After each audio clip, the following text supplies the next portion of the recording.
I think even now, like adults, I'm almost 40, and now I think I could process what it means to be on a set like that, because I don't have to impress anyone. Right. But it's taken for fucking ever.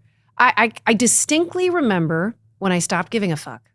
Good for you. When it was like that? 6 months ago. Okay. I was walking in an airport in a connecting flight. Yeah. Because I'm cheap and I don't get like, just like fucking You're expensive. frugal. But I'm frugal. No, I don't know about that. This one was just like, I gotta get there. Yeah. And I don't remember which airport what it was. I think it was like Phoenix or some shit. Yeah. I don't know shit. Maybe I was doing a Comic-Con or something. And I was walking, and it was one of those escalators that move for you. Oh, yeah. And I was holding a Starbucks cup, and I distinctly remember blinking and feeling like I came to. Like I was dropped into my body, Holy finally. shit. And I don't go to therapy, but I mean, I've been sober, and I think that so much of my brain has reprogrammed itself, but I certainly would like to continue therapy. But this moment was very impactful for me. And I think I was going to a therapist at the time for like EMDR, Oh, it's like, sure. I've been curious about that. I haven't done it. Intense. I had to stop. Yeah. My husband was like, you have to stop. You have obligations, and Right. you're going to break the fuck down. Yeah, you don't need that. I know. I was like, I got 2 kids. I can't do this. So, but this was amazing. I'd say you would call it a breakthrough, because I felt dropped into my body, and I was. What was the thought? Like what was going through your head? I don't care what anyone thinks about me anymore. I literally was like, I can exist. Yeah. And that's okay. Do you think you're having control of your own projects and developing your self-worth outside of auditioning had anything to do, or is it being a mom? Like what? It's all of it, right? Yeah. It's all of it. It's a symphony of self-empowerment that really. Oh, I'm sorry. I mean, that's why. Symphony of self-empowerment. Look, I'm a journalist now. You are. I have multiple podcasts. Fucking. I love it. Thanks, babe. Yeah. And yeah, I think it's all of that we weren't inherently, you cannot process as a child. You really can't. Because, and I'm sure we can dissect this more and more, you pull the thread and it just keeps going. Yeah. But like basically like it comes back down to this for me. Kids in an adult working environment. Right. Like people ask me all the time, hey, would you put your kids in the biz? I'm like, yo, my kids are going to have a healthy relationship to the arts. Okay. They can perform if they want to perform, right? Like my daughter just started piano lessons, and now we're on her about practicing. So she can apply what she's learning. So many aspects. It's you're learning, so it's like a skill set. But for that, it's almost like homework. It's not like, are you better than so-and-so down the street or anything? Or like, it's not competitive. Yeah.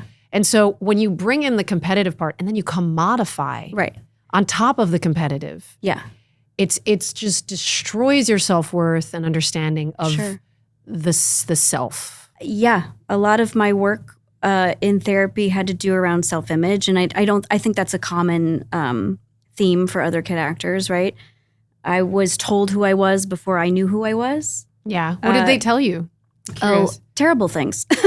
Or I think I'm just now really coming into my own, like truly loving the person that I am, loving my looks. Like a lot of the negative things that were said to me were about my looks, to get a nose job, that I wasn't pretty enough to be a lead, that I would only be quirky best friend because I'm a quirky face.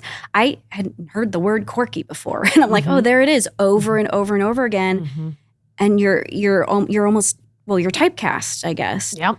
And I just think that's a trip. Like that, a kid's brain can't process, this is how I see me versus how the world sees you, you know? Yeah, Steven, Anthony Lawrence. I'm sure he's got some of that. He had it. People were telling him they thought he had Down syndrome. Like, no, that kid had Down syndrome. That kid had Down syndrome. He was like 8 years old, processing a whole bunch of other stuff. Right. And it was like he was having God love him. I'm just glad he's still with us, because it's horrible. I think he's a survivor. I don't know his story in and out, but I see who he is in interviews with you or on, when I saw him for the Even Stevens podcast, like he seems to be doing really, really well. And that makes me so happy. I mean, even my husband is protective over Steven.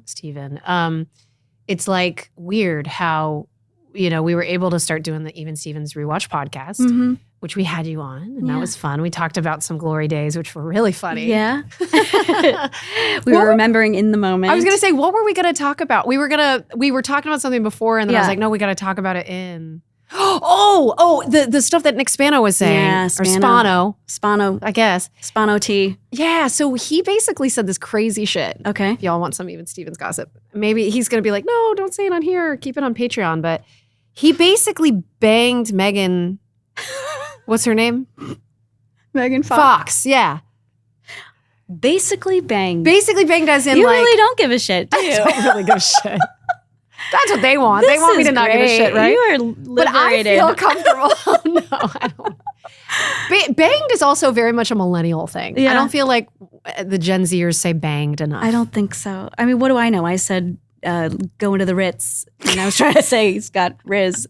I don't know. But that's because we're like theater people, so we'll always have like Yiddish that will come out. For sure. There's a small Liza Minnelli that face? lives inside of me at all times. There's a Barbra Streisand inside you. Yes, of course. Yeah. But that's the other thing though, when we talk about how people were telling you were quirky and stuff. Yeah. Did you ever find that you reflected on Barbara because you had a good relationship with her? I did, yeah. You played baby Barbara. I did, yeah.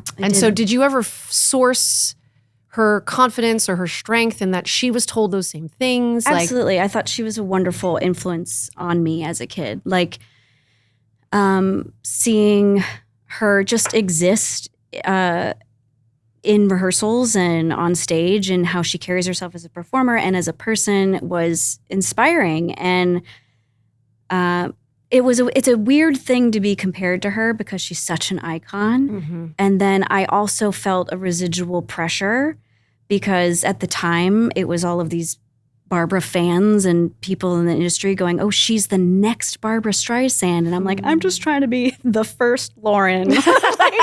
I don't know what that means. Not enough. Yeah, right? So I think I also had some self-worth issues around that. Like if I don't end up as this cultural icon, I've failed. Oh, shit. I didn't even realize that. Yeah. Okay. Yeah. Okay. Yeah. But she's wonderful. Like, yeah. Truly was a great influence. And I also appreciated the way that she treated me as a kid. You know, my first experience with a major celebrity could have really turned me on or off to the business, you know? Mm-hmm, mm-hmm. And she was so welcoming. That's so cool. Yeah. Yeah. No, if it would have been Bette Midler. Is she not nice? Not so much. Oh, I didn't know this. She's a theater diva queen. She can do whatever she wants. She's at that point. I just remember I was somewhere and she was not very hospitable to those around her. Interesting. I was like, okay. I was like, but you're Bette Midler. You can fucking get away with that. Like, totally. I get it. It's okay. Maybe you're in your Bette Midler era. Like, I'm going to get away with it. But I'll get away with it. But I mean, I'll piss somebody off, but then I'll get the views. So fuck off. So back to Nick. So he basically tells us that he meets a girl who's absolutely stunning, gorgeous. Right. And which she is. Yeah. Oh my God, she's flawless. Mm-hmm. And she's 19 though, and he's like 27. Okay. I don't know.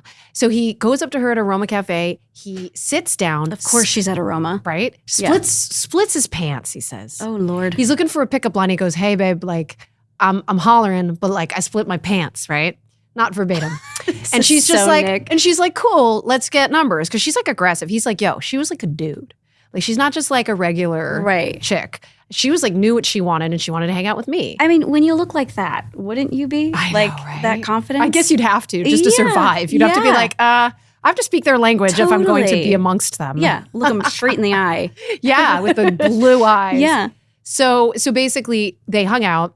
He really liked her so much that he didn't want to, sleep with her.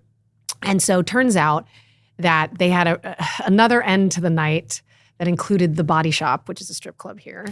And, on Sunset? Yes. Yeah. And they had a blast, but then she was like, yeah, we're good. Like after that, she was just a wild rock star from day one. And then he went back to Aroma.